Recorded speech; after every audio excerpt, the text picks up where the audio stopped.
irmãos, aqui quem fala é o professor Marlon Meira.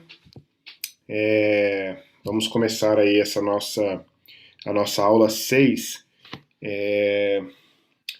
na Escola Bíblica Dominical, na Igreja Batista Central de Taguatinga.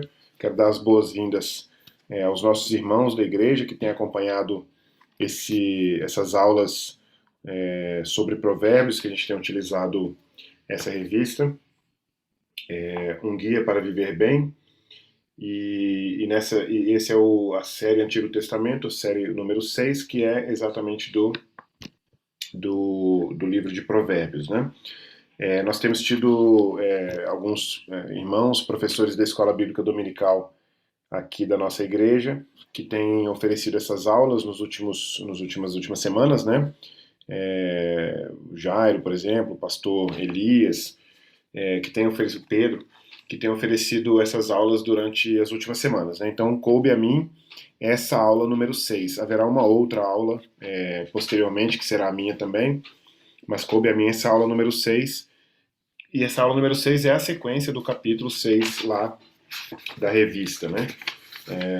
Nós tivemos aí Conhecendo o Guia para Viver Bem, não, esse aqui não. Conhecendo o Guia para Viver Bem, que é o próprio guia, né? Amizades, suas influências, que já está dentro do texto de Provérbios, né? Vícios, prazeres perigosos, más companhias, barreiras para o cristão, que inclusive foi esse do irmão Jairo, que eu mencionei agora há pouco o Jairo, como sendo um dos professores que tem feito conosco. A preguiça, prejuízo para a vida cristã, foi o pastor Elias. E esse número 6 agora, lascívia, fora dos limites cristãos, é o que coube a mim, o que Deus separou para que eu fizesse, né?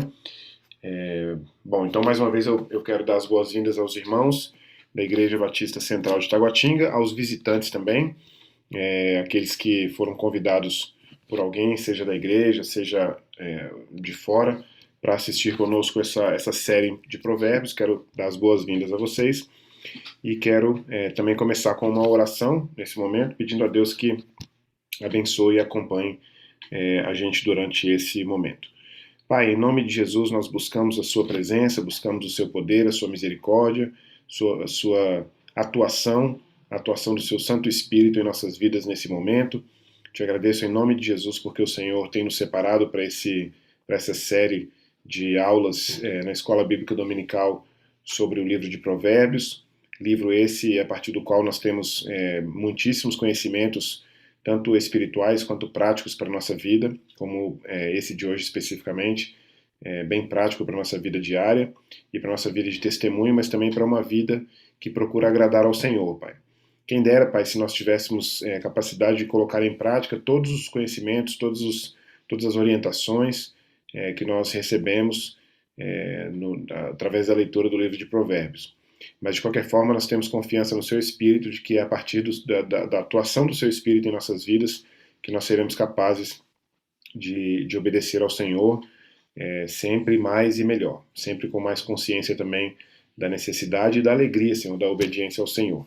Obrigado em nome de Jesus porque o Senhor me separou para essa aula especificamente.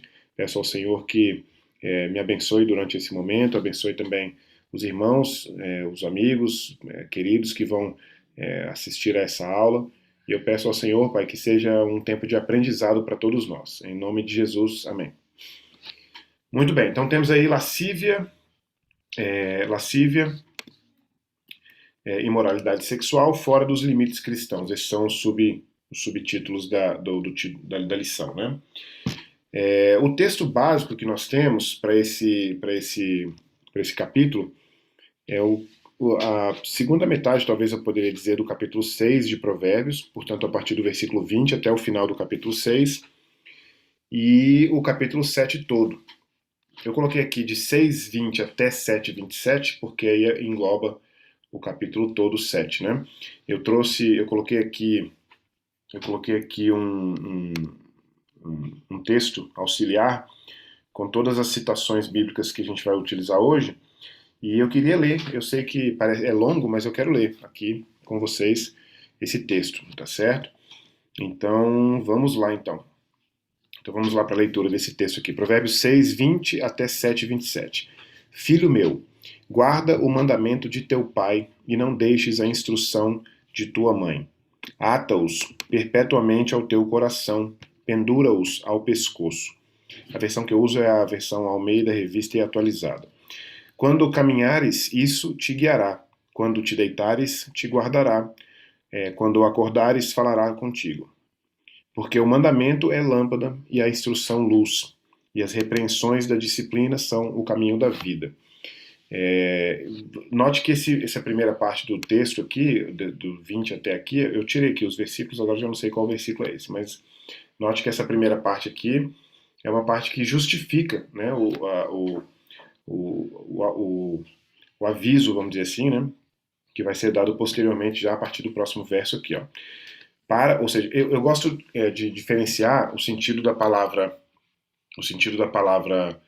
palavras por quê e para quê.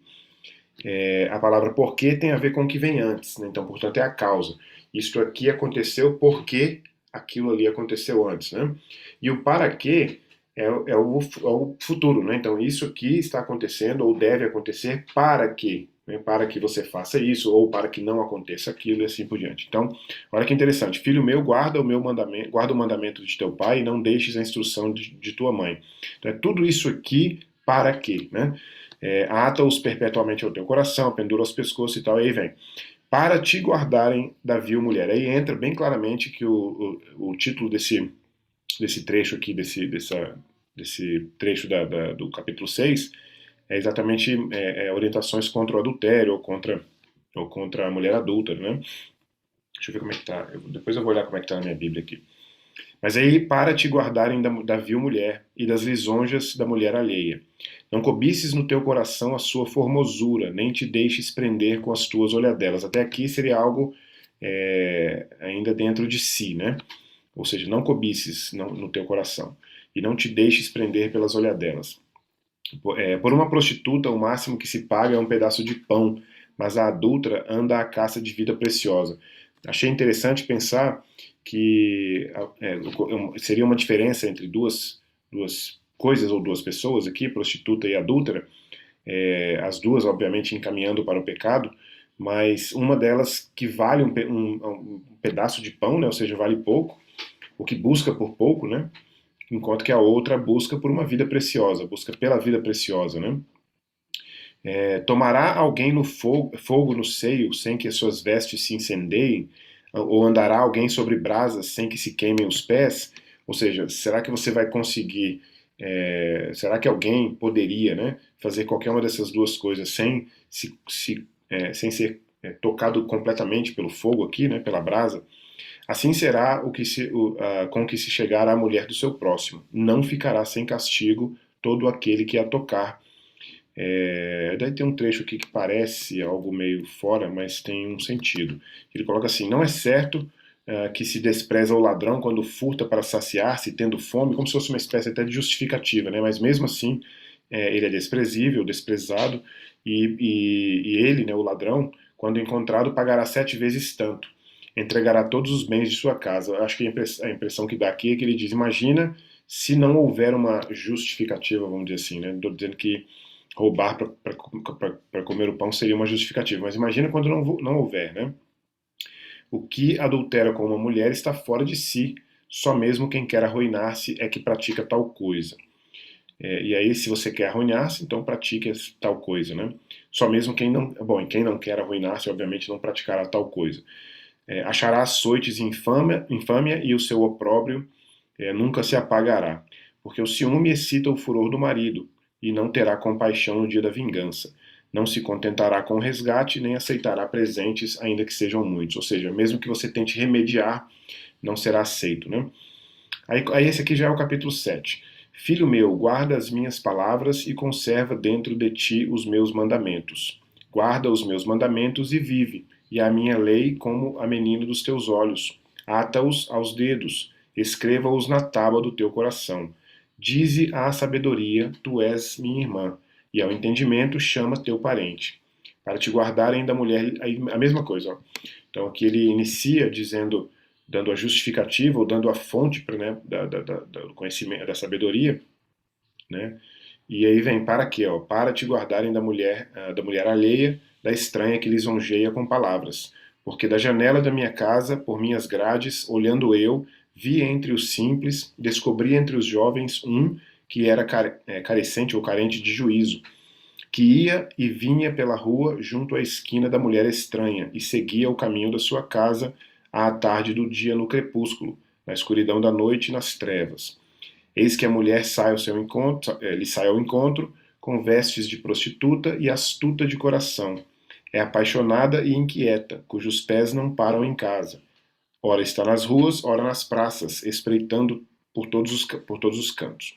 Aproximou-se dele e o beijou, e de cara impudente lhe disse: sacrifícios pacíficos tinha eu de oferecer. Tem um comentário na revista sobre isso, que ela era religiosa, né? E é claro que aqui a gente vai lembrar que nesse período, nesse contexto histórico, havia um politeísmo exacerbado e, obviamente, se havia deuses para todas as coisas, havia com certeza deuses que tinham deuses talvez até da lascívia ou, enfim, deuses deuses do prazer, deuses desse tipo de coisa. Né? Então, sacrifícios pacíficos tinha eu de oferecer, paguei hoje os meus votos. Por isso saí ao teu encontro e buscar-te e te achei. Já cobri de colchas a minha cama, de linho fino do Egito, de várias cores. Já perfumei o meu leito com mirra, aloés e cinamomo.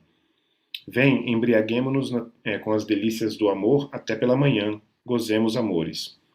Porque o meu marido não está em casa, e aí vem aqui a parte que confirma que ela é uma mulher casada e, portanto, uma adúltera, né? Por isso que fala a hora da prostituta e a hora da adúltera, né?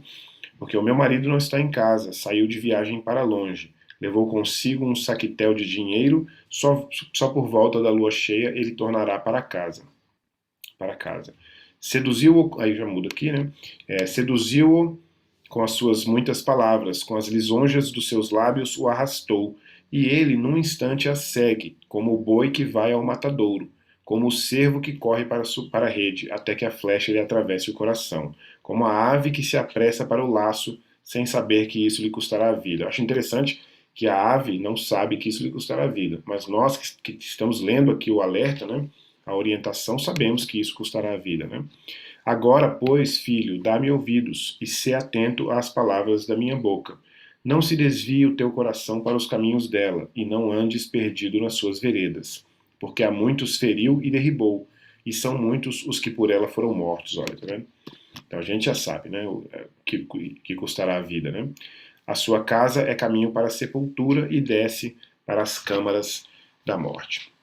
Bom, como eu havia dito, eu queria ter lido aqui, né, o texto básico, que é um pouco longo, mas eu acho que é importante que a gente leia, que a gente tenha ele em mente, né? Tenho certeza que você se preparou a lição. Se você preparou a lição, você também leu aí esse texto. Há um texto devocional também dessa lição, que é o texto em 1 Tessalonicenses 4, de 3 a 7, que eu decidi colocar aqui, em vez de colocar lá naquele outro documento. Pois esta é a vontade de Deus, a vossa santificação, que vos abstenhais da prostituição. Aqui é uma carta escrita para Tessalônica e, portanto, especificamente para pessoas que estavam nessa prática aqui, mas obviamente serve para a nossa instrução, né? Como toda palavra é escrita para a nossa instrução, então aqui serve também. Que cada um de vós saiba possuir o próprio corpo em santificação e honra, não com o desejo de lascívia, aí vem a palavra, né, central da lição, não com o desejo de lascívia, como os gentios que não conhecem a Deus. E aqui é interessante observar aqui que ele coloca como os gentios que não conhecem a Deus. Isso é importante porque vem em contrariedade direta a nós, né, que conhecemos a Deus, né? Então a gente não deve fazer como os gentios porque nós conhecemos a Deus. E uma das coisas que os gentios fazem é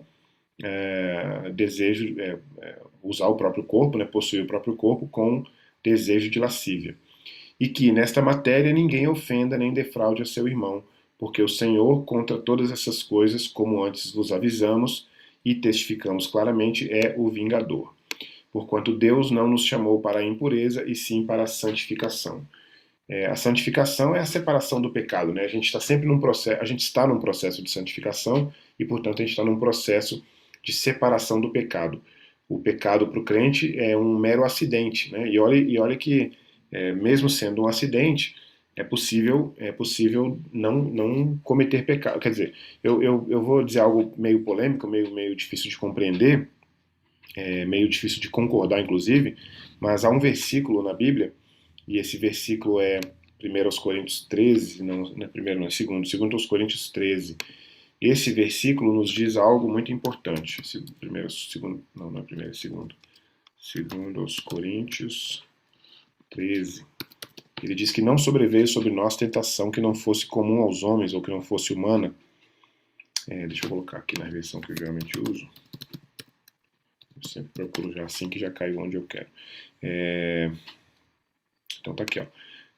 13, se bem que eu vou ter que ler o capítulo aqui porque eu não me lembro. É 13:10. 13:10. Vamos ler o capítulo todo aqui. Eu estou lendo esse versículo no contexto de que eu disse agora há pouco que, apesar do pecado ser para o crente no máximo um acidente, mesmo assim é possível que a gente. Não é o primeiro, não é segundo, então não é primeiro mesmo. Eu sempre confundo esse texto. Primeiro aos Coríntios ou segundo aos Coríntios 10. Não entendi agora, porque eu coloquei errado.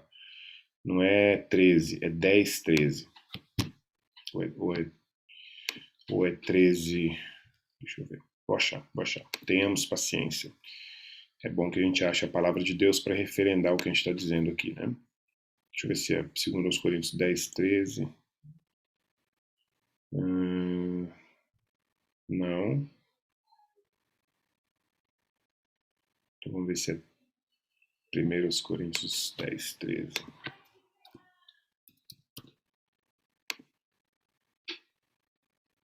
Eu lembrava mais rápido antigamente desse versículo. Eu tenho que memorizar esse versículo de uma vez.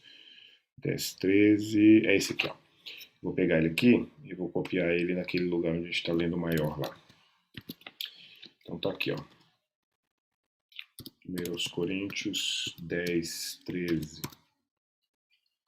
Então tá aqui, ó. Não vos sobreveio tentação que não fosse humana, mas Deus é fiel e não permitirá que sejais tentados além das vossas forças. Pelo contrário, juntamente com a tentação, vos proverá o livramento de sorte que possais suportar. Então, por mais que a gente peque por mero acidente, pelo menos em termos de estilo de vida, né? Não faz parte do estilo de vida do crente pecar constantemente, ainda assim, mesmo assim, a gente tem sempre um meio de saída da tentação. Então a gente poderia, vamos dizer assim, a gente poderia defender uma tese, difícil de defender, eu até diria, mas a gente poderia defender uma tese de que a gente nem precisa pecar, ou pelo menos a gente não precisa deliberar em relação ao pecado, deliberar positivamente, né? A gente poderia pecar inconscientemente, ou de repente a gente observar que já pecou, né? Mas a gente não precisaria pecar, obviamente, por decisão, porque a gente tem não apenas a gente tem uma garantia de que a gente não será tentado de maneira mais forte que a nossa capacidade de dizer não, mas ao mesmo tempo que a gente tem também, junto com a tentação, o próprio meio de saída, né? Bom, vamos voltar aqui para a gente continuar. Então a gente tem esse aqui como texto devocional dessa lição, e a gente tem o versículo-chave que é 1 Coríntios 6:18, que diz: fugi da impureza. Qualquer outro pecado que uma pessoa cometer é fora do corpo, mas aquele que pratica a imoralidade peca contra o próprio corpo. Não apareceu na lição, na revista, o verso que diz que o nosso corpo é templo do Espírito, né? Então só aí a gente aumenta a nossa informação a partir da própria palavra de Deus de que a gente deve ficar atento mesmo com a questão da imoralidade e com a questão do uso do próprio corpo, né? Bem, qual é o alvo da nossa lição? Qual é o objetivo da nossa lição? É alertar o aluno, quanto ao perigo de se deixar levar pelos desejos lascivos da carne, diante dos constantes apelos sensuais dos nossos dias. A gente tem, até mesmo você vai, eu não sei se hoje em dia ainda é assim, mas antigamente eu me lembro quando você vai, por exemplo, a C&A ou a Renner, e aí você pega um daqueles folhetos lá de produtos, né? E ali você vai ver, por exemplo, propaganda de roupas íntimas, femininas, né? Ou masculinas também, é claro. Então, assim, você tem sensualidade em todos os lugares, né? Até havia, não sei se eu coloquei aqui, eu havia colocado em algum lugar aqui. Aqui, eu coloquei aqui na frente, ó. A gente tem cada vez mais apelos sexuais hoje em dia. Sexuais e sensuais, né? TV, internet, redes sociais, etc, né? Então, realmente não é fácil lidar com essas questões, né? Não é fácil, mas não é impossível, obviamente, né? Bom, também em relação ainda à apresentação da lição, a gente tem o que você será capaz de fazer após uma lição como essa, após essa lição. Você vai ser capaz de perceber o quanto a sensualidade está presente no dia a dia, desejar não se deixar levar pelos desejos lascivos e esforçar-se para viver uma vida pura, uma vida piedosa, né? Esses são, portanto, os objetivos da nossa aula. Bom, então vamos fazer uma introdução aqui. Em primeiro lugar, nossa palavra lascívia, que é um termo que denota excesso ou ausência de restrição ou ausência de limite, né? Indecência e desejo sexual intenso. Eu quero dizer que essas palavras, por exemplo, indecência, desejo sexual intenso, são palavras que já carregam para nós significados óbvios, né? Claro que a ausência de restrição e excesso poderia estar ligada a uma outra coisa qualquer. Pecado, né? No caso do cristão, o crente falando, né? A gente pode estar falando sempre de pecado aqui nesse sentido. Mas excesso e ausência de restrição estariam um pouco mais abrangentes, estariam um pouco menos específicos. Mas indecência e desejo sexual intenso já está muito próximo do que a gente vai chegar nessa lição, né? Essa palavra vem de azeugeia ou azeugeia. Normalmente eu vejo a pronúncia do G em grego como geia, assim, por exemplo, geia, né? Que normalmente é traduzido por licenciosidade, libertinagem e devassidão. Três palavras também, repetindo o que eu disse agora há pouco das outras duas aqui, que tem uma conotação muito clara para nós, né? É uma conotação bem fácil de compreender, né? Onde a gente vê essas palavras, a gente sabe bem do que a gente está vendo. Eu até queria deixar uma experiência pessoal. Eu me lembro de ter visto, na época que eu ainda assistia a televisão ainda, eu me lembro quando saiu uma cerveja que chama Devassa, né? Gente, sempre achei o nome dessa cerveja uma afronta mesmo, assim, né? Um nome muito claro, um nome que parece deixar muito claro qual é o objetivo do uso, né? Vamos dizer assim, na cerveja, né? Se você coloca o nome mais belo que existe numa cerveja, ainda assim o objetivo é a alteração da consciência, ou talvez a saída da consciência, né? É claro que eu não estou julgando aqui os demais usos que uma pessoa pode ter desse objeto, né? Desse produto de consumo. Mas eu acho que assim, essa palavra devassa para o título, né, para o nome de uma cerveja, na época me incomodou muito, porque dava como aquela expressão, né, que a gente usa, um tapa na cara mesmo, né? Como se fosse assim, ó, não estou fazendo mais disso nem escondido, né? Então tá aí, ó, para todo mundo ver mesmo o que é, qual é o objetivo, né? Então são palavras que normalmente a gente utiliza para traduzir exelgeia ou azeugeia ou azelgeia, né? Que é a palavra do grego que também traduz como lascívia para nós aqui. Bom, ainda introduzindo o tema, ainda na introdução, a gente vai ter a seguinte perspectiva. A Bíblia não condena o impulso sexual, o desejo sexual, a atração sexual em si mesma, né? Ou em si mesmo o impulso sexual, mas é claro, a perversão, ou aquilo que a gente colocou agora há pouco aqui, a ausência de restrição, o excesso, e eu diria o excesso pode ser prejudicial, inclusive dentro do matrimônio, né? Lá na frente a gente vai ver que o sexo deve ser biblicamente falando, deve ser restringido para os limites do matrimônio, mas mesmo nos limites do matrimônio é possível que o excesso seja um problema. No entanto, aqui a gente está falando claramente da condenação bíblica do desejo sexual que vai além, né, que perverte aquele que é biblicamente autorizado ou aquele que é biblicamente dado, né? Obviamente que ele não pode ser por si mesmo considerado como um pecado. E eu, repetindo o que eu falei agora há pouco, nós temos cada vez mais apelos dessa forma, sexuais ou sensuais, hoje em dia, né? Hoje em dia a gente pode dizer, principalmente na internet, das redes sociais, mas a gente sempre teve TV, a gente sempre teve outdoors de propaganda, a gente sempre teve esses catálogos de roupas íntimas, como eu falei agora há pouco, a própria pornografia em si, mesmo antes da internet, né? Então, essas fontes que apresentam essa quantidade enorme de sensualidade na sociedade que a gente vive, né? E apesar de soar normal, e soa normal porque é engraçado, como eu falei agora há pouco, da comparação do título da cerveja, né? Parece que é normal que haja uma propaganda na TV, é normal que haja uma propaganda na revista, né? Ou enfim, soa como normal, né?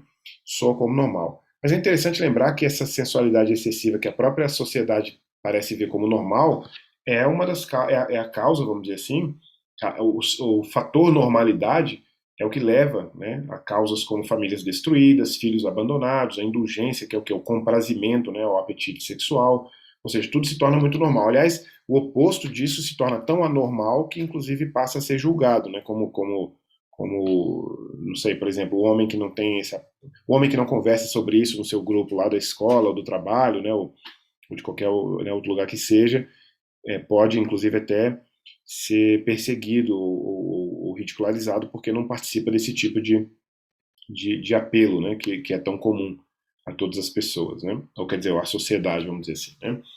Bom, agora sim a gente entra nos temas de fato da revista, e o primeiro deles são as artimanhas da sedução.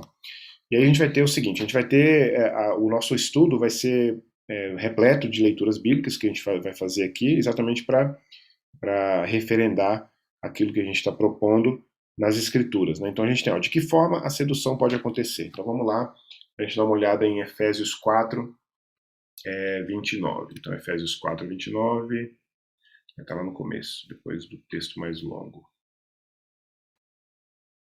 Efésios 4, 29 diz o seguinte, os quais, tendo se tornado invisíveis, se entregaram à dissolução para, com avidez, cometerem toda sorte de impureza, né? Então, entregar-se à dissolução é uma forma, a gente está falando aqui das artimanhas da sedução, né? Uma das artimanhas da sedução é que a gente se entregue, né? Que as pessoas se entreguem à dissolução, né? Que as pessoas vão se tornando aos poucos mais insensíveis, e por isso que eu falei da normalidade, da aparência de normalidade, né? Aliás, uma coisa importante, um detalhe importante é que Jesus disse que se a gente for amigo do mundo, a gente não pode ser amigo dele, né? Então, quanto menos a gente perceber certas coisas com normalidade, quanto mais inimigo dessa normalidade nós formos, mais amigos de Cristo seremos, né? E o contrário é verdadeiro, né? Então,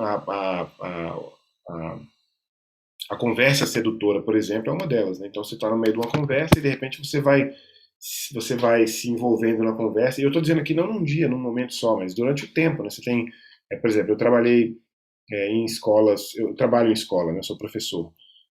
A sorte que eu dou hoje em dia é que a escola onde eu trabalho não tem sala de professores, né? Cada professor tem sua própria sala e a gente se reúne quando tem reuniões e tal, mas muito raramente a gente se reúne, principalmente em ambientes que a gente costuma chamar de sala dos professores, né? Então, assim, um ambiente como esse, que é um ambiente carregado dessa, entre aspas, normalidade, né? Aos poucos você pode ser, as conversas podem, por isso que aqui fala da conversa sedutora, né? Podem te levar, podem te tornar insensível, né? Pode entregar você à dissolução, para que com avidez você cometa, portanto, toda sorte de impureza, né? Outra forma de sedução também, de sedução que pode acontecer com um comportamento condenável, né? Então você imagina olhares maliciosos, né? O texto bíblico aqui, deixa eu só olhar dela. É o texto bíblico que fala sobre, aqui ó, não cobices no teu coração a sua formosura, não te deixes prender pelas suas olhadelas. Então é bom a gente perceber também que, inclusive, os dois próximos aqui, não, os dois próximos não, acho que o próximo só.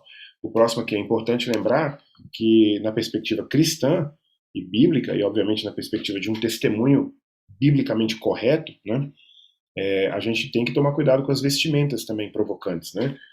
Vestimentas em geral, eu vou dizer assim, a gente precisa tomar cuidado, mas com a questão das vestimentas importantes. Então, por exemplo, escolas, eu que, mais uma vez, para usar a experiência pessoal, trabalho em escola, há sempre um cuidado com o tipo de uniforme que os alunos utilizam.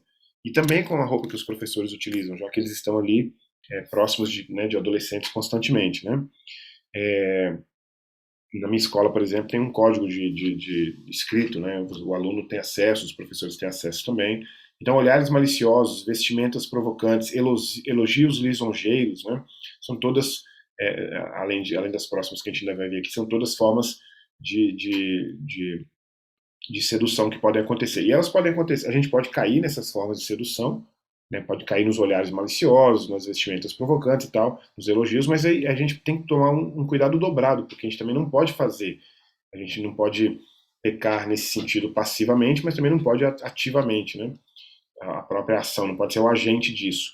Provérbios 7:5 vai nos trazer a seguinte perspectiva em relação aos elogios, parece um trava-línguas aqui, elogios lisonjeiros, né? Mas a gente vai ter aqui Provérbios 7:5. Para te guardarem da mulher alheia, da estranha que lisonjeia com palavras, né? Então é uma forma também de sedução, né? Além disso, as insinuações perniciosas, que está ali nos versículos 16 e 18. Já cobri de colchas, insinuações perniciosas, né? Já cobri de colchas a minha cama, de linho fino do Egito de várias cores. Já perfumei o meu leito com mirra, aloés e cinamomo. Vem, embriaguemo-nos com as delícias do amor até pela manhã. Gozemos amores, ou seja, insinuações perniciosas, insinuações que levam, né, à queda, né, que levam ao caminho do pecado, que levam, como diz o próprio texto ali, caminho de sepultura, né? Convites tentadores, como é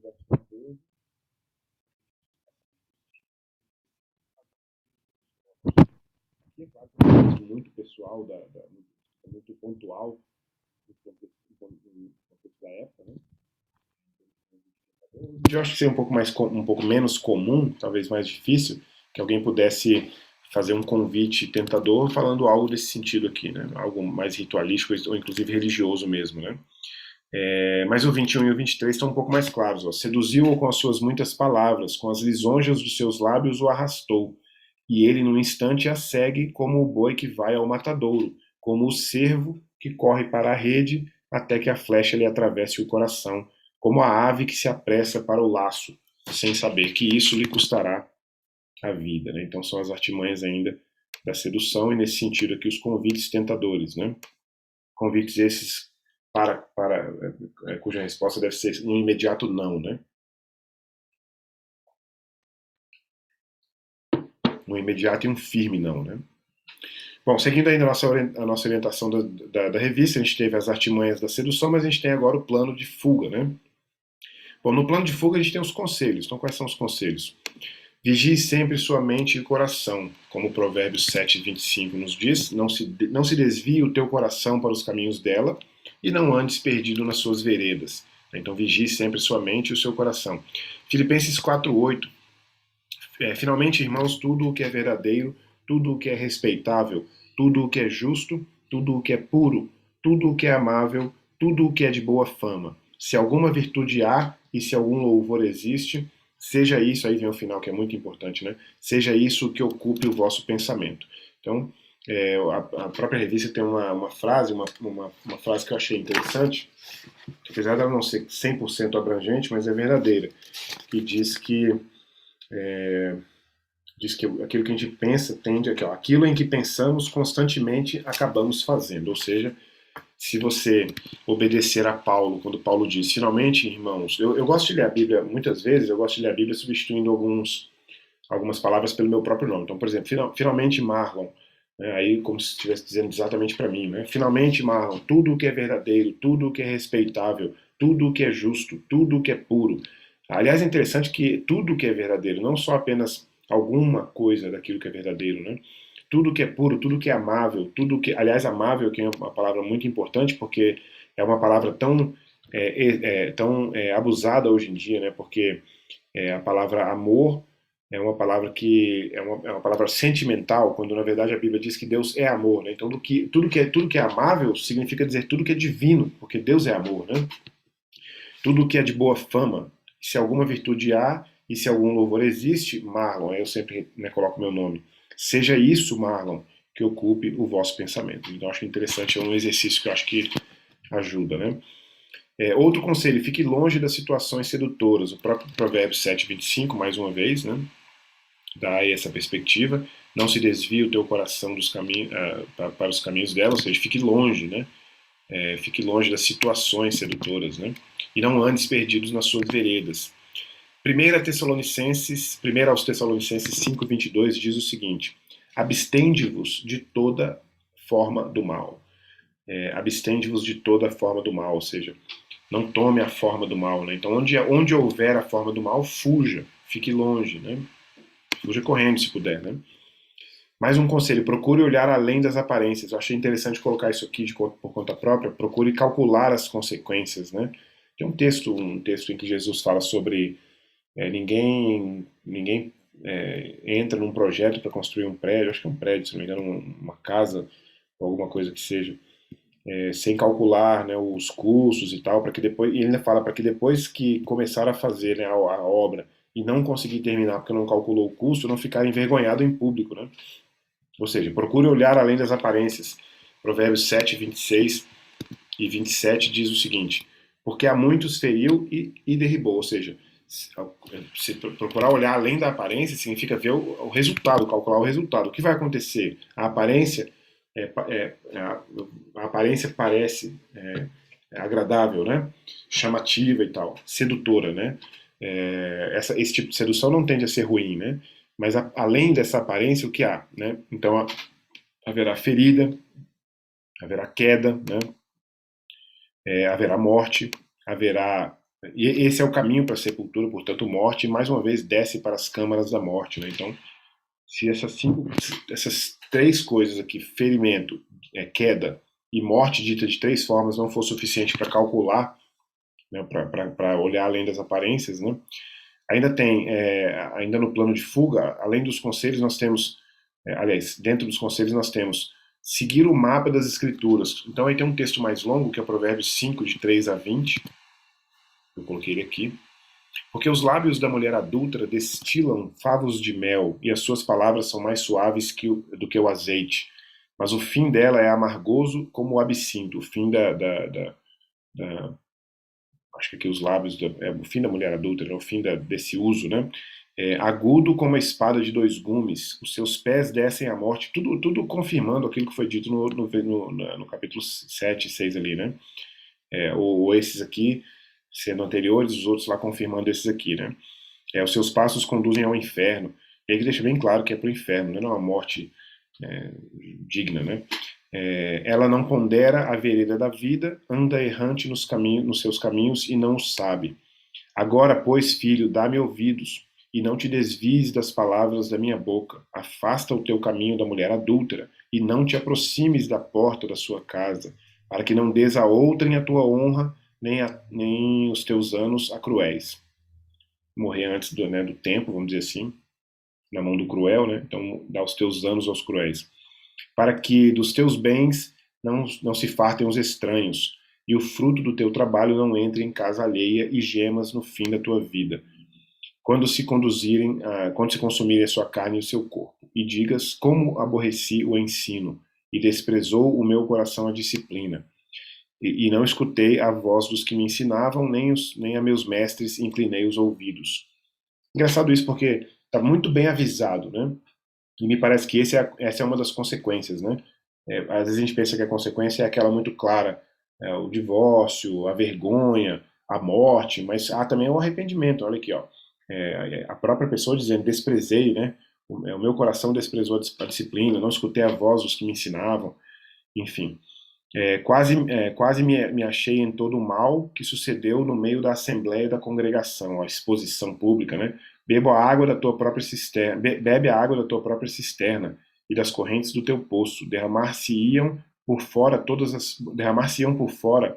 as tuas fontes e pelas praças os ribeiros de águas, desperdiçar aquilo que é precioso, né? Aquilo que é útil, sejam para ti somente e não para os estranhos contigo. Seja bendito o teu manancial e alegra-te com a mulher da tua mocidade. Aí, assim, se isso tudo não for razão para você não adulterar, então alegre-te com a mulher da tua mocidade, corça de amores e gazela graciosa. Tá aí, ó, como a gente deveria ver a nossa esposa, né? Saciem-te os teus seios em todo o tempo e embriaga-te sempre com as suas carícias. Porque, filho meu, aliás, uma pergunta, né? Por que, filho meu, andarias cego pela estranha e abraçarias o peito de outra, né? Então são versos que vão confirmando à medida que a gente vai observando as escrituras, né? E ainda assim, no plano de fuga, esses aqui eu deixei para vocês fazerem as leituras por conta própria. São vários textos para que você faça os estudos aí, os estudos sobre essas três características que têm relação com a nossa aula de hoje. Então, amor, sexo e casamento. Então, sobre o amor, esses versos, 1 Coríntios capítulo 13, é o capítulo clássico do amor, né? Sobre amor, eu sugiro também, sugiro a leitura de um livro do C.S. Lewis, eu que sou famoso por sugerir leituras, né? Sou famoso por ler também, graças a Deus. Não é esse aqui não. Vou mudar a cor daqui. É aqui, ó. Lembrei. Quero que fique vermelho aqui também. Então, eu sugiro a leitura deste livro aqui, Os Quatro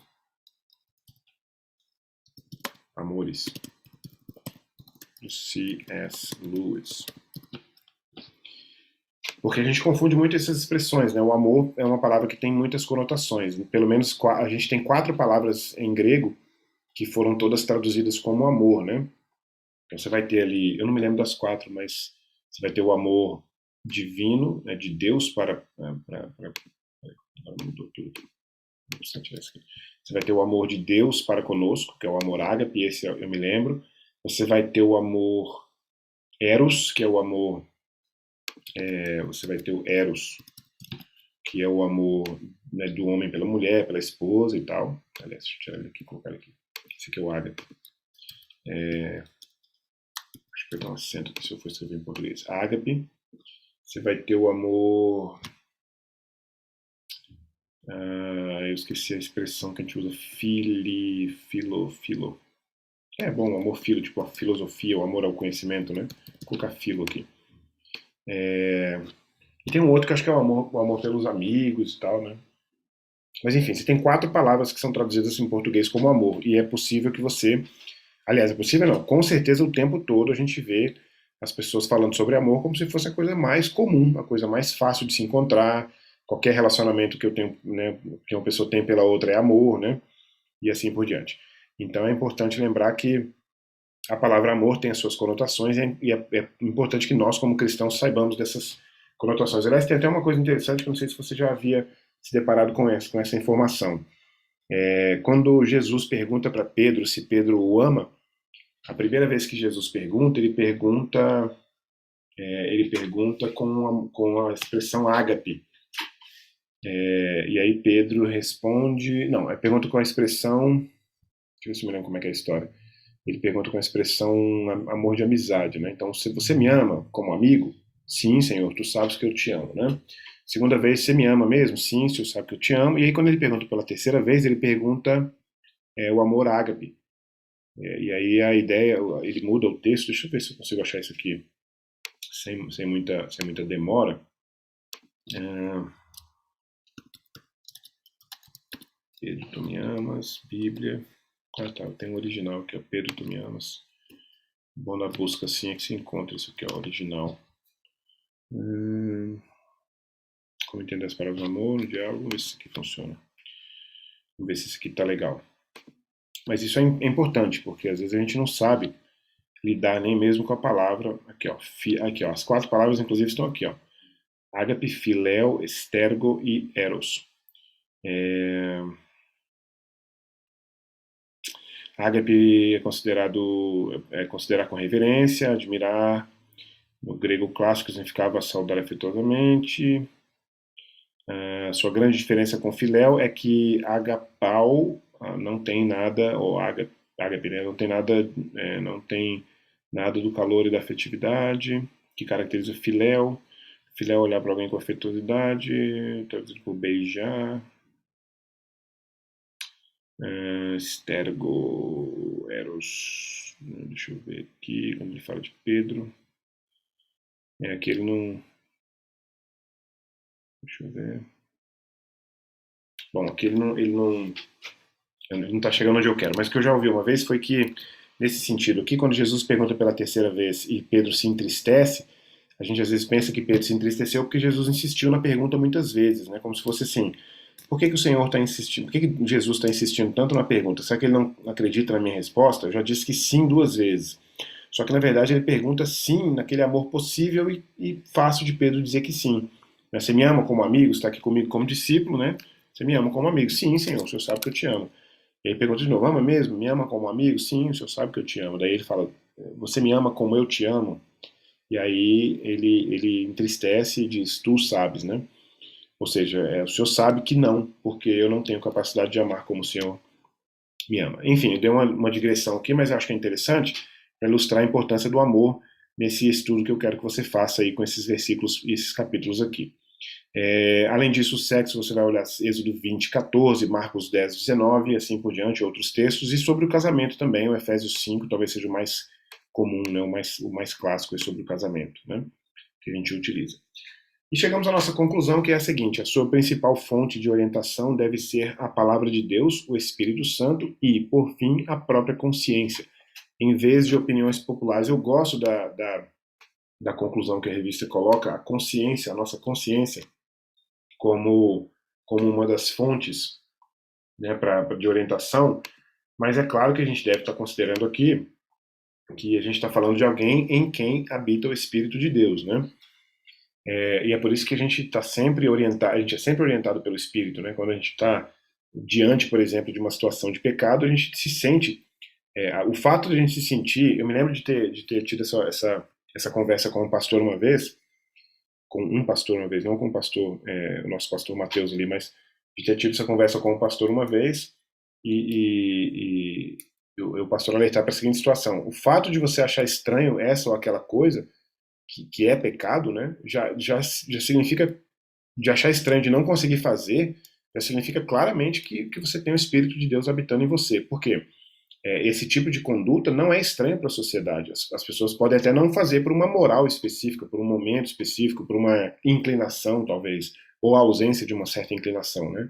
Mas elas não deixam de fazer porque acreditam que seja pecado, porque elas não têm essa concepção que é dada, obviamente, só pelo Espírito, né? Seja como for, a conclusão é que a gente tem a palavra de Deus, e aí eu me lembro de um texto, eu acho não, ele está no Salmo 119, que diz que eu guardei, acho que é 119:4, que diz: guardei a tua palavra em meu coração para não pecar contra ti. Então, uma das fontes para a orientação deve ser, obviamente, a palavra de Deus, né? Sem dúvida, a palavra de Deus, o Espírito Santo, que habitando em nós, vai atuar em nós. É claro que o Espírito atua em nós na medida em que a gente não impede que ele atue, né? Paulo vai dizer lá em Gálatas, por exemplo, que o Espírito milita contra a carne e a carne contra o Espírito. E se a gente talvez a nossa consciência esteja aí entre essas duas coisas, né? Então a gente ainda está na carne, a gente ainda habita na carne, portanto o próprio Paulo vai dizer lá, né? Maldito, acho que ele fala: maldito homem que sou, quem me livrará dessa carne de morte, uma coisa assim, não me lembro o texto exato, mas tem essa conotação, né? Ainda estamos habitando a carne, então nós estamos como que uma consciência ali entre as duas coisas, né? Então quando o Espírito nos direciona a obedecer a Deus e a fugir da aparência do mal, por exemplo, e a nossa carne quer fazer isso, é essa militância, né? Um militando contra o outro, um lutando contra o outro, né? E cabe a nós, obviamente, não apagar o espírito, como a própria Bíblia diz, né? E por fim, é claro, a nossa própria consciência. Eu tenho muita esperança na nossa consciência nesse sentido, porque é claro que essa consciência deve estar sendo diariamente alimentada pela própria palavra de Deus, deve estar alimentada pelo próprio Espírito, naquele sentido de que a gente não vai apagar o espírito, deve estar alimentada, obviamente, nas boas companhias, inclusive a nossa aula, se não me engano, 3, deixa eu ver se foi a 3. A aula 3 foi contra as más companhias, né? A aula 4, as más companhias, as barreiras para o cristão. Então, deve estar pautado também em boas companhias, deve estar pautado também na sabedoria de fugir da aparência do mal, na sabedoria de evitar os lugares que podem levar até o pecado. E tem uma música, eu lembrei disso agora, se eu tivesse lembrado disso antes, na preparação da aula, eu teria trazido essa letra dessa música para a gente ouvir aqui.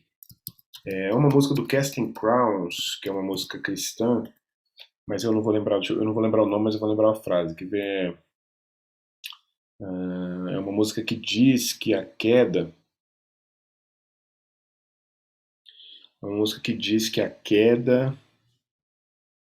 não acontece de uma só vez. Acho que é Slow Fade. Slow Fade, acho que é esse aqui, ó. É uma música muito bonita, até colocaria ela para nós aqui. Mas de qualquer forma a tradução é muito importante. Tem a ver com a nossa aula e ilustra a nossa aula de forma bastante interessante. Aqui, ó. Inclusive ela começa com aquela canção infantil, né? Cuidado, olhinhos com que vem, é o segundo olhar que prende as suas mãos conforme as trevas colocam as amarras. Não sei se a tradução está muito bem feita, porque eu não estou comparando direto aqui, mas Ó, é um lento esmaecer, o slow fade é o apagar, né? É um apagar lento, né? Quando você se deixa levar, é um lento esmaecer. Quando o preto e o branco se tornam cinzas, aquela coisa assim, você é muito, você não é maleável, né? Você é muito, como é que é a palavra? Você é muito radical, né? Para você tudo é preto ou branco, né? Então, quando o preto e o branco deixam de ser preto e branco e passam a ser cinza, né? Ou seja, it's a slow fade, ou seja, é um lento esmaecer. Como é que fecha isso aqui? É um lento esmaecer, né? Quando o preto e o branco se tornam cinzas, pensamentos dominam, as escolhas são feitas, um preço será pago quando você se deixar levar. Aí vem, ó, pessoas nunca se entregam de uma vez, é um lento esmaecer. Família, tem uma parte que ele fala, famílias, daddies never crumble, Aqui, ó, aqui, ó. Pessoas nunca se entregam de uma vez, papais nunca se entregam de uma vez, daddies never crumble in a day, families never crumble in a day, famílias nunca se entregam de uma vez, it's a slow fade, ou seja, é um esmaecer, é um lento esmaecer, ou seja, além da palavra de Deus e do Espírito Santo, a nossa própria consciência deve estar ligada àquilo que é do céu, né? E aquele versículo que Paulo que Paulo nos orienta. Deixa eu achar aqui, boa fama a gente acha. Tudo que for de boa fama aqui, ó. Finalmente, irmãos, tudo que é verdadeiro, tudo que é respeitável, tudo que é justo, tudo que é puro, tudo que é amável, tudo que é de boa fama, se alguma virtude há, se algum louvor existe, seja isso o que ocupe o vosso pensamento. Então não tem dúvida, né? É assim que a gente vai, é assim que a gente conclui a nossa lição e é assim que a gente consegue nos orientar. A fonte de orientação sendo essas, a gente consegue nos orientar bem. Eu vou deixar para você aqui. A próxima aula, o próximo tema é sabedoria, temor sem medo, e a gente tem as leituras bíblicas diárias, né? Bom, se você estiver assistindo esse vídeo, vai apertando pause aí para você anotar, porque eu não vou escrever ali. Mas está aqui, ó. Segunda-feira, 1 Reis 3, de 3 a 15. Segunda-feira, 1 Reis 3, de 16 a 28. Quarta-feira, 1 Reis 4, 20 a 34, depois 1 Reis 10, de 1 a 29, é quinta-feira, sexta-feira 1 Reis 11, de 1 a 25, sábado 1 Reis 11, de 26 a 43, e no domingo Eclesiastes 12, de 1 a 8. Essas são as leituras para a semana que vem, caso você esteja seguindo a orientação aí da revista, né?